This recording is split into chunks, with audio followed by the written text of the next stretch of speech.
சாபம் பெற்ற கடவுள். இந்த வார்த்தையை கேட்க எவ்வளவு வினோதமா இருக்குல்ல. ஏன்னா சாபமா இருந்தாலும் வரமா இருந்தாலும் அதை கொடுப்பது தான் கடவுள். அப்போ அப்படிப்பட்ட கடவுளே பெற்ற சாபம்னா அது என்னவா இருக்கக்கூடும்? தென்னாடுடைய சிவனாவும் எந்நாட்டவர்க்கும் இறைவனாவும் விளங்கும் அந்த ஆதி சிவன் திருவாய் திறந்து சொல்றாரு, சிருஷ்டியில் படைக்கும் தொழிலை செய்யும் உன்னத பிரம்மன் நீ. உன்மனம் இழந்து உன்னிலை மறந்து உதிர்த்த பொய்யின் ஊழ்வினை பலன்கினி உலகெங்கும் உமக்கு ஒரு கோவிலும் உண்டாகாமல் போகட்டும் அப்படின்னு சொல்லி சாபம் கொடுக்கிறாரு. அதாவது பிரம்ம தேவனுக்கு சிவபெருமான் இனி உனக்கு கோவிலே இருக்காதுன்னு கொடுத்த சாபத்தோட உரையாடல் தான் இது.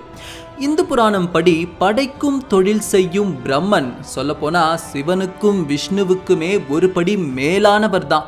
ஏன்னா உலகத்தோட ஆக்கம் துவக்கம் அந்த ஆரம்ப புள்ளி, அங்கேயே தாமரை மலர் மேல் அமர்ந்திருப்பவர் தான் பிரம்மதேவன்.